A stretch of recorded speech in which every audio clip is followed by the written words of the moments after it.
سب سے اہم رشتہ خامد اور بیوی ہے، سب سے اہم رشتہ خامد اور بیوی ہے، سب سے اہم رشتہ خامد اور بیوی ہے۔ یہ میں ہوائی فائر نہیں کر رہا، گنو ماں باپ کے لیے کتنی آیات ہیں، چند ماں باپ کے عظمت احترام چند آیات، اولاد کے لیے چند آیات، بہن بھائیوں کے لیے چند آیات، لیکن خامد اور بیوی کے لیے سینکڑوں آیات ہیں، پورا مضمون چلتا ہے، پوری سورت چلتی ہے کہ ایک گھر کیسے آباد ہو۔ قرآن نے کس رشتے پر زور دیا وہی اہم ہو۔ کتنا یہ رشتہ ذلیل ہو چکا ہے، کتنی بیویاں روزانہ مار کھاتی ہیں، کتنی بیویوں کو مارا جاتا ہے، گالیاں دی جاتی ہیں، ان کے ماں باپ کو گالیاں دی جاتی ہیں، ان کے بہن بھائیوں کو گالیاں، ساس سسر کتنی ننگی تلوار ہیں۔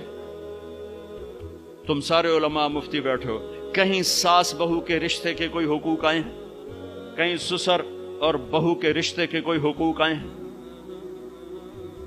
لیکن میرا معاشرہ سارا حق ساس سسر کے آنے والی بہو پر ڈال دے، خامد تو بیچ میں شامل وا جائے، وچو پتہ نہیں کدو آ گیا، تو پچھاڑ سانو کرن دے جو کرنا۔ ایک عورت جب ماں ہوتی ہے تو روئے سے محبت کے چشمے، جب ساس بنتی ہے تو روئے سے زہر اگلنے لگ جاتی۔ یہ کیا معاشرہ ہے؟ اس معاشرے نے کو ہم، یہ علماء کا قصور ہے کہ انہوں نے معاشرت نہیں سمجھائی۔ اچھا، ایک اس رشتے کی اہمیت اس وجہ سے سینکڑوں آیات ہیں، ایک اس کی کمزوری اس وجہ سے، اس کو بچانے کے لیے، چونکہ ماں بیٹے کا رشتہ ٹوٹتا نہیں، بہن بھائی کا رشتہ ٹوٹتا نہیں، باپ بیٹے کا رشتہ ٹوٹتا نہیں، خامد بیوی کا رشتہ ایک بول پر ٹوٹ جاتا۔ اس کو بچانے کے لیے ادھر سے، اس لیے یہ فقہا کہیں گے کہ اللہ تعالیٰ نے بیوی کا حق رکھا کہ الگ گھر دو، اگر وہ مالدار ہے تو الگ گھر دے، تاکہ وہ میاں بیوی زندگی شروع کریں، ان کے مسائل تھوڑے ہوں گے۔ بیچ میں ساس بھی آ گئی، بیچ میں سسر بھی آ گیا، بیچ میں نند بھی آ گئی، دیور بھی آ گیا، بھابیاں بھی آ گئیں، وہ دیکھتی ویسی چٹنی بن گئی پہلے دن۔ چند دن پہلے ہمارا ایک ساتھی ہم بتا رہا تھا جی کہ وہ صاحب جب بیوی کو مارتے تھے نا تو ساتھ ان کے ابا بھی آ جاتے، ان کی اماں بھی آ جاتی، ان کی بہنوں، ان کے بھائی، سارے مل کر بیوی کی پٹائی کرتے تھے، اور بڑا دیندار گھرانہ کہلاتا تھا وہ علاقے کا۔ اگر وہ الگ گھر نہیں لے کے دے سکتا تو کرائے پر لے کر دے، اس کو الگ رکھے، اگر اس کا مطالبہ ہے، مطالبہ نہیں پھر تو ٹھیک ہے۔ اگر کرائے پر بھی لینے کی سخت نہیں تو گھر میں پورا پورشن اس کو لے کر دے، پورا پورشن دے جس میں وہ آزاد ہو۔ اگر اس کی بھی ہمت نہیں تو ایک کمرہ، ایک کچن، ایک ٹوائلٹ اس کا الگ ہو جس میں اور کوئی نہ ہو۔ اگر اس کی بھی ہمت نہیں تو پھر روزے رکھے تے تسبیح پڑھے، کسی دین کو برباد نہ کرے، پھر کسی کی بیٹی کو برباد نہ کرے، پھر اپنے روزے رکھے۔ یا معاشر الشباب من استطاع منکم الباءۃ فلیعفل وان لم یستطع فعلیہ بالصیام۔ روزے رکھو، تسبیح پڑھو، کسی کی بیٹی کو برباد نہ کرو۔